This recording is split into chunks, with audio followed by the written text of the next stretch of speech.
Citoyen TV, la chaîne de l'Afrique digne et de sa diaspora.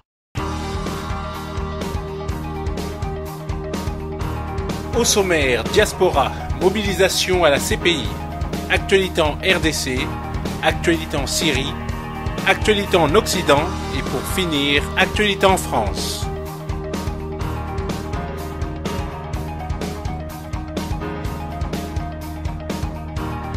Commençons tout de suite avec la diaspora.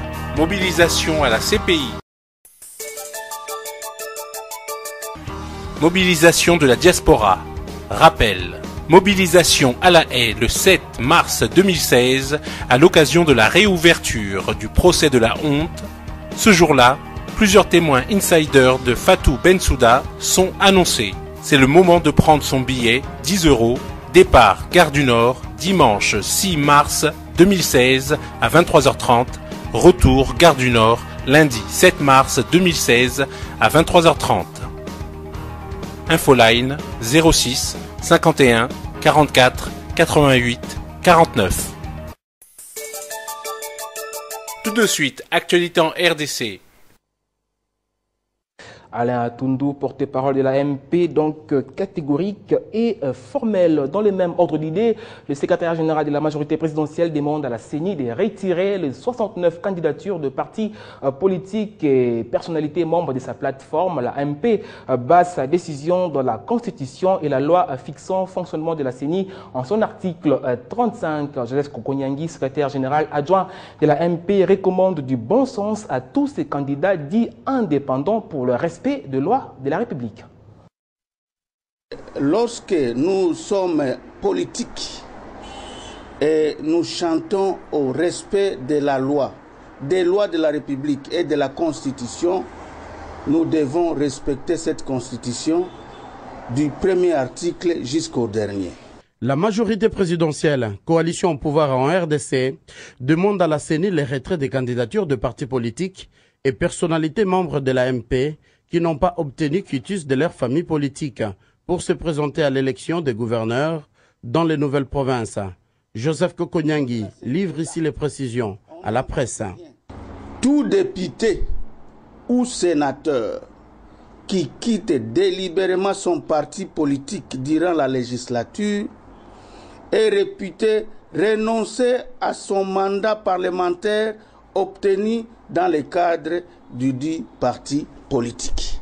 Selon la loi portant organisation de la CENI, un regroupement politique ou parti politique a le droit de présenter un candidat unique, mais dans le cas présent, c'est la MP qui a présenté ses candidats, affirme le secrétaire général adjoint de la majorité présidentielle. Quitter un parti politique ne procède pas d'une présomption. Il faut écrire à ce parti politique et avoir un accusé de réception.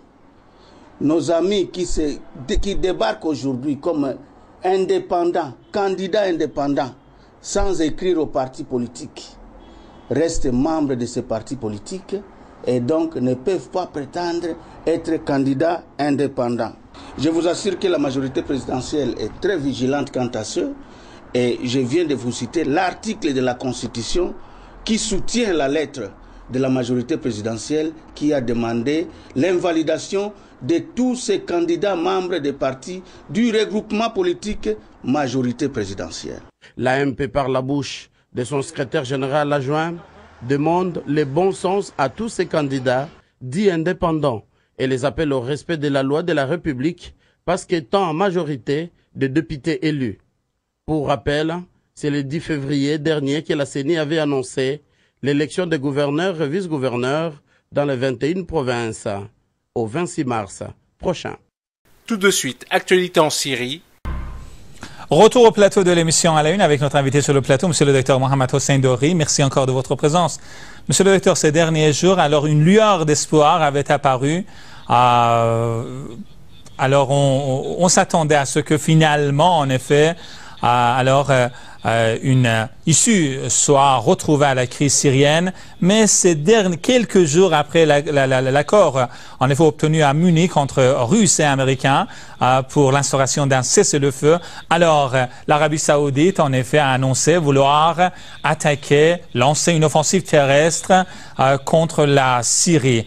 Alors Pourquoi cette décision controversée de Riyad, monsieur le docteur?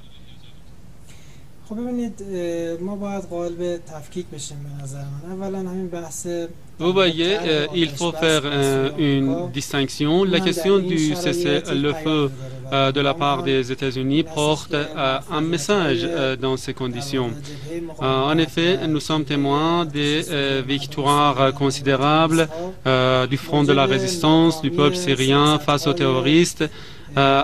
On fait échouer les tentatives des terroristes et de leurs protecteurs. Et pour le moment, on voit que les terroristes se trouvent dans l'impasse. Et sur le front, ce sont les Syriens qui s'avancent. C'est la raison pour laquelle les ennemis ont parlé du cessez-le-feu. Deuxièmement, je dois préciser que la Turquie et l'Arabie saoudite, en effet, ont un prétexte et ils disent qu'ils veulent lutter contre Daesh, mais en réalité, ils veulent faire face aux avancées, au succès de l'armée syrienne. Il paraît que les conseillers militaires iraniens et russes en Syrie ont beaucoup contribué à ces victoires des Syriens, ce qui a mis en colère l'Arabie saoudite et tous les ennemis de la Syrie. Tout de suite, actualité en Occident. Les buts globaux de l'ONU sous la loupe. Le 25 septembre 2015, les Nations Unies ont publié sous le nom de Agenda 2030 les 17 objectifs qu'ils veulent atteindre au cours des 15 prochaines années. Tandis que son prédécesseur, l'Agenda 21, se limitait presque uniquement à des aspects écologiques, le nouveau programme vise presque tous les domaines de la vie. Même si l'Agenda 2030 donne l'impression positive qu'il s'agit de prospérité, de paix et de justice sur une planète saine, en y regardant de plus près, on s'aperçoit cependant que tout n'est qu'un nouvel ordre mondial pour réduire tous les peuples en esclavage. Et voici en grande ligne les outils prévus.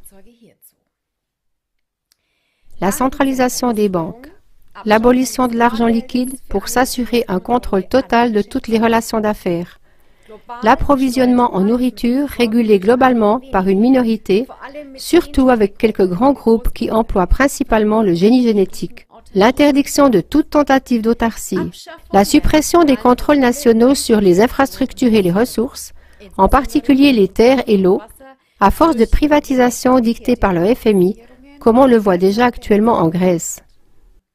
La dissolution de la souveraineté nationale à l'échelle mondiale, l'imposition rigoureuse d'un monopole global de l'information, la surveillance généralisée, mind control, au moyen de la radiotechnologie mobile, des prétendues zones de libre-échange, TTIP et CETA, pour achever d'amener complètement l'Europe sous le diktat de l'oligarchie des banques américaines. Des taxes forcées sous n'importe quel prétexte, par exemple dans le domaine de l'environnement, des réfugiés, etc. Des guerres d'agression et de destruction initiées par les États-Unis et l'OTAN, sous couvert de missions de maintien de la paix et de la démocratie, le tout dans l'optique de déstabiliser l'Europe en l'inondant avec des réfugiés pour en fin de compte pouvoir la réduire en esclavage. La citation de l'écrivain et journaliste allemand Ludwig Börne résume bien cela. Si les gouvernements sont malades, alors les peuples doivent garder le lit. Et pour finir, actualité en France. Alors, nous partons dans le Jura. Raphaël. Bonjour Marine, j'envoie ce message privé pour vous demander quel est le jour de votre passage au salon de l'agriculture, enfin au salon agricole, car j'y serai le 2 mars. Déplacement exceptionnel pour cet événement pour soutenir l'agriculture locale. Raphaël, moi je n'y serai pas le 2, j'y serai le 1er, mardi. J'y passerai toute la journée, c'est évidemment un rendez-vous qui est très important.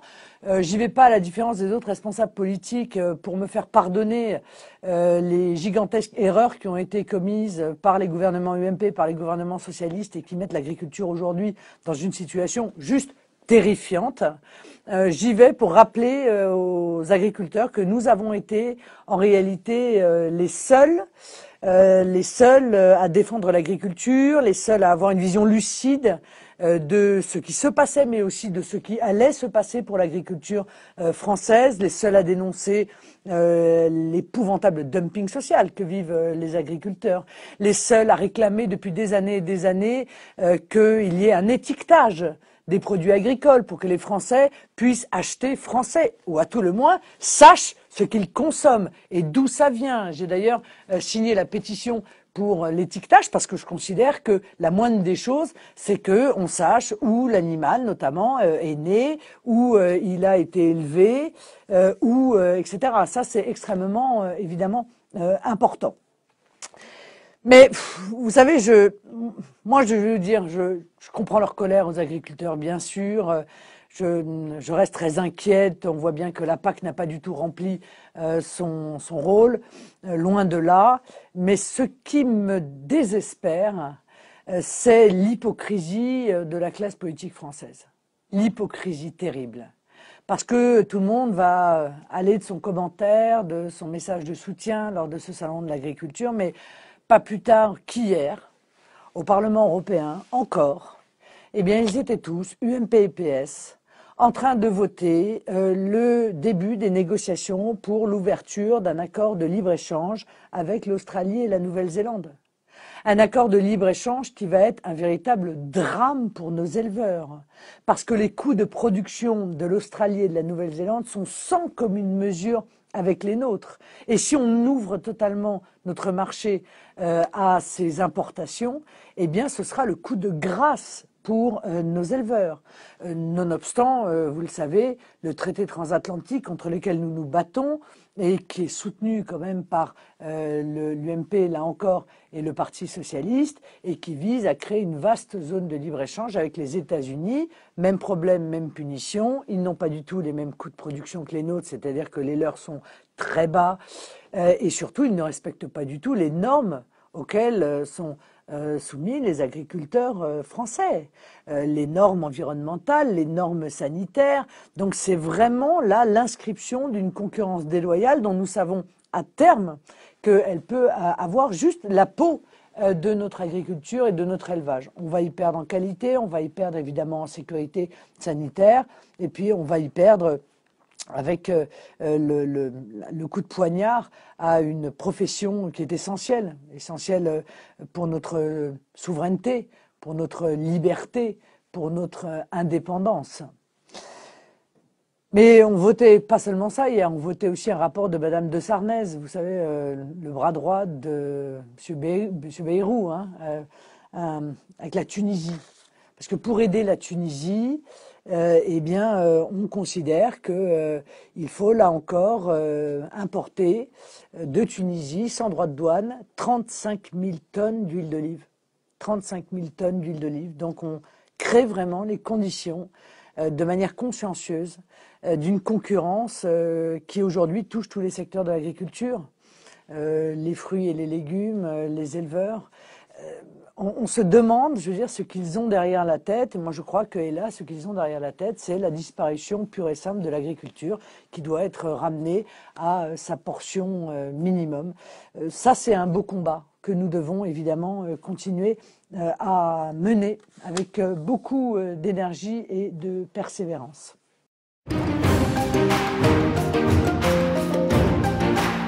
Citoyen TV, la chaîne de l'Afrique digne et de sa diaspora.